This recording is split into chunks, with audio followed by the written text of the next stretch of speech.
Eh, Halo teman-teman, jadi sekarang kita akan melanjutkan materi kita pada pertemuan yang sebelumnya, video sebelumnya maksud saya. Jadi di video selanjutnya itu kita membahas terkait kuasi dinamik dan kita mendapatkan suatu permasalahan di mana pada saat kita load flow seperti ini, jadi daya yang dihasilkan oleh PV-nya itu justru kelebihan dan karena kelebihan ini menyebabkan reverse power flow dan ini sangat berbahaya teman-teman sekalian. Oleh karena itu pada video kali ini kita akan menyelesaikan bagaimana cara eh, to address menyelesaikan permasalahan terkait reverse power flow ini. Oke, jadi eh, apa yang telah mungkin teman-teman yang baru join akan kebingungan melihat grafik ini. Ini grafik apa? Kenapa tiba-tiba ada? Jadi, pastikan terlebih dahulu kalian menonton video saya sebelumnya untuk memudahkan kalian memahami apa yang akan saya sampaikan pada kesempatan kali ini. Oleh karena itu, langsung saja, untuk menyelesaikan permasalahan reverse power flow, kita bisa menggunakan beberapa metode ya. Sepertinya salah satunya yaitu baterai baterai energi storage system atau BESS. Nah, jadi kita bisa menginstal atau menambahkan baterai storage pada sistem kita ini agar dengan harapan daya yang dihasilkan oleh PV itu akan diserap oleh baterainya. Dan ada banyak metode untuk menyelesaikan reverse power flow ini. Seperti yang sudah saya mention juga di video sebelumnya, kita bisa menggunakan relay, proteksi relay. Jadi ada namanya tuh relay reverse power flow. Jadi ketika ada reverse power flow, circuit breakernya otomatis menutup. Nah, tapi pada kesempatan kali ini saya simpelnya kita akan menggunakan battery energy storage system. Oke, sebelum itu seperti biasa kita berkenalan dulu apa itu baterai energy storage system. Nah, ini adalah saya merujuk paper ini eh, kredibel karena sudah terindeks Scopus Elsevier. Jadi paper ini dia menjelaskan bagaimana optimal sizing, bagaimana sizing atau apa ya bahasa Indonesia sizing, ya sizing optimal baterai. Berapa sih baterai energi storage system yang optimal diletakkan pada sebuah sistem? Nah, jadi kenapa kita membutuhkan base ini? We need apa? Toward the realization of a goal of high penetration of non-fossil fuel generation sources in the power system network. Jadi BESS ini sangat penting untuk diterapkan pada high penetration, pada penetrasi yang tinggi non-fosil ya salah satu contohnya adalah energi terbarukan. Jadi ini fungsinya banyak ya. Eh, Application-nya di grid seperti energi arbitrage kayak apa ya bahasa Indonesia ini ya? Arbitrase bahasa Indonesia. Jadi semacam ngerti nggak sih jual beli emas kita jual pada harga tinggi kita kita beli harga rendah. Jadi begitu juga di energi arbitrage ini. Jadi ketika energi harga energi itu tinggi kita eh, harga energinya tinggi kita supply energi dari baterai itu menyuplai ke grid. Ketika energinya rendah, nah si baterai itu di charge. Karena ada beberapa negara yang harga energi jam 2 subuhnya itu beda dengan harga energi jam 6 sorenya. Ya, seperti Malaysia dan lain sebagainya. Oleh karena itu, eh, jadi ketika di harga energinya murah, ketika harga energinya murah, dia itu ngecas. Kalau energinya tinggi, dia discharge. Kemudian load leveling, frequency regulation, peak saving ya.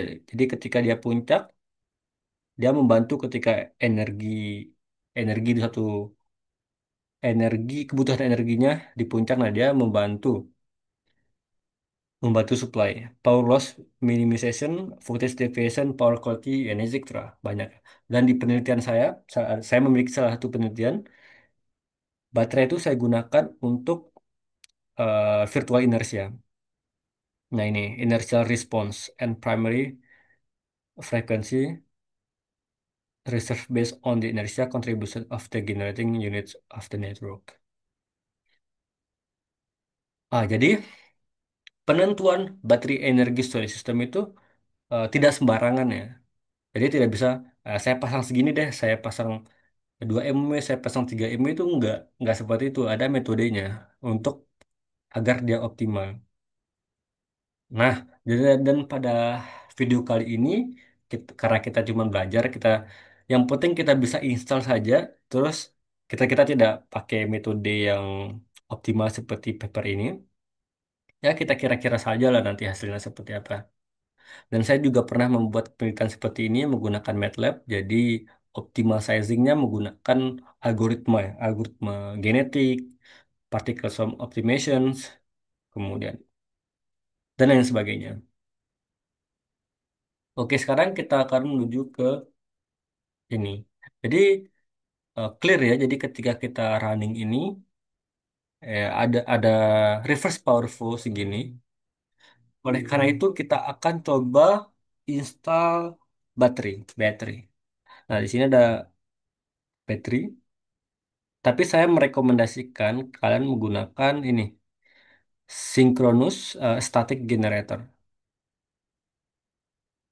Oke, jadi static generator ini bisa disetting banyak ya. Ini deh, sorry, kita kasih CB circuit breaker. Lalu,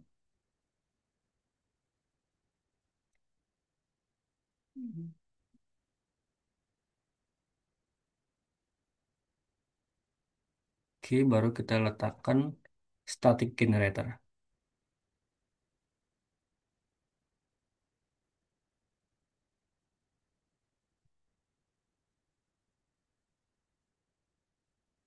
Jelek ya, aduh. Ah, gini aja. Sorry ya, jelek. Oh, ya kita coba running. Ini kita coba running. Oke, seperti ini masih ada Focus Powerful. Uh, ini jelek banget. Oke, sekarang kita apa? Sekarang kita akan setting sebentar.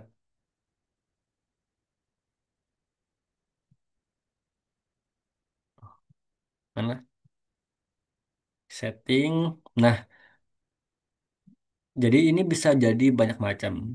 Kita akan cari dia. Nah, ini bisa jadi nuklir, ini bisa jadi oil, bisa jadi PV, bisa jadi wind, dan lain sebagainya. Nah, kita jadikan dia storage. Nanti logonya akan berubah. Nanti logonya seperti ini. Kalau saya oke, dia akan berubah. Nah, berubah. Ini udah jadi baterai. Kemudian kalau sini tiga, memenuhi satu. Nah, karena kita ingin dia menyerap, eh, karena kita ingin dia menyerap, kita kasih minus di sini. Kita kasih minus, anggaplah 1,2, 1,3. Oke, lihat seperti ini ya. Dan minusnya banyak ya, hampir 2,5 hampir. Sekarang kita close, lalu kita running. Coba sih. Nah, ini reverse power flow-nya masih ada. Dan ini masih nggak boleh. Kita akan Berarti kita menambahkan lagi kapasitasnya. Seharusnya nggak boleh seperti ini ya, nggak boleh coba-coba seperti ini. Ada metodenya seperti paper ini. Nah, di sini juga dijelaskan bagaimana how to optimal sizingnya. Nah, harus harus ada teorinya. Ya, kalau kalian bisa membuat ini, nah itu udah jadi satu satu buah skripsi, satu buah penelitian. Ini salah satu ide teman-teman. Siapa tahu ada yang mau. Lalu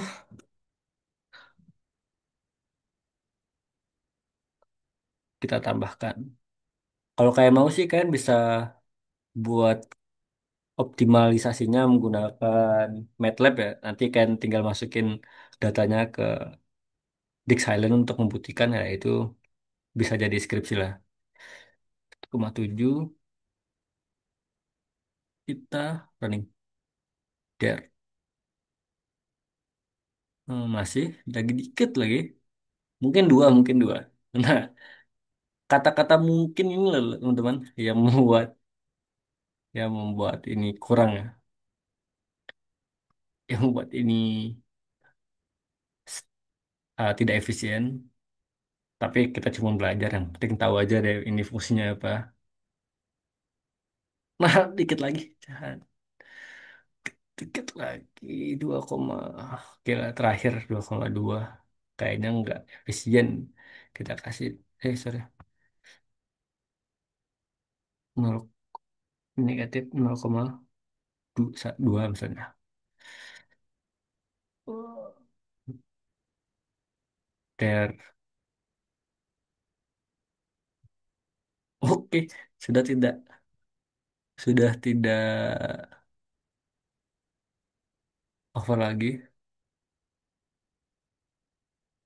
tapi dia ada jadi kelebihan. Nah, inilah fungsinya kita mengoptimalkan menggunakan algoritma, menggunakan metode seperti yang dilakukan paper ini.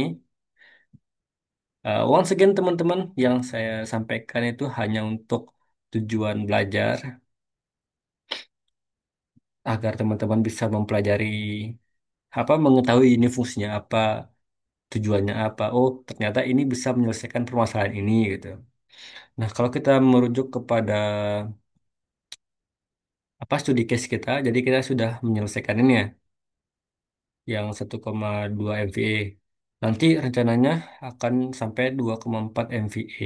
Nah, kan nanti bisa ganti sendiri 1,2 itu 1,2 jadi kain ganti kapasitasnya di 1,24 atau kalian buat identik, kalian buat dua, jadi ada dua, jadi ada kain copy saja. Jadi ini kan 1,2, jadi kain copy Ctrl C, kain buat di sini lagi satu, jadi nanti 2,2. Jangan lupa kasih CB circuit breaker untuk mempermudahkan kalian. Jadi otomatis nanti storage-nya kalian butuh lebih banyak lagi storage-nya.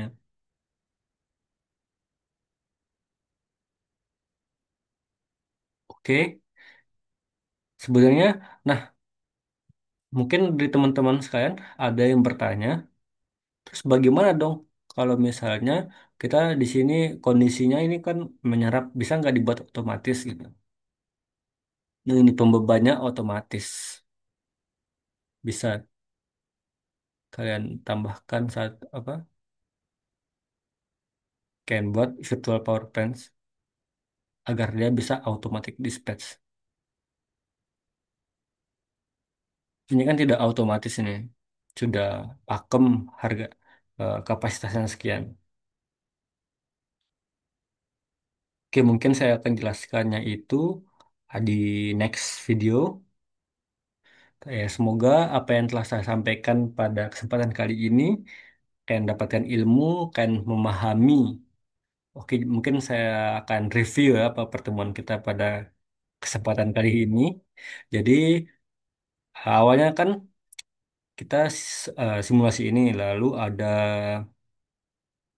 problem di mana ada reverse power flow. Jadi kita menyelesaikan reverse power flow itu menggunakan BESS, Battery Energy Storage System, dan kapasitasnya.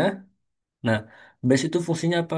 Fungsinya ini, saya ulang lagi, energi arbitrage, load leveling, peak saving, power loss, inersia, dan lain sebagainya. Dan caranya seperti yang telah saya sampaikan tadi. pakai ini, kemudian setting dari storage, powerful-nya begini. Oke, itu saja materi saya yang saya sampaikan pada kesempatan kali ini. Semoga apa yang saya sampaikan itu menjadi manfaat bagi teman-teman, mungkin mengerjakan proyek atau mengerjakan tugas akhir. Sekian, jangan lupa subscribe channel ini karena saya akan membagikan banyak tips terkait electrical engineering, penggunaan software-software, nanti ada ETAP, MATLAB, PSCAD, Homer Pro, PVSys, AutoCAD, dan lain sebagainya. Saya akan menjelaskannya sehingga teman-teman mendapat banyak manfaat dari channel ini. Oke, see you. Bye-bye.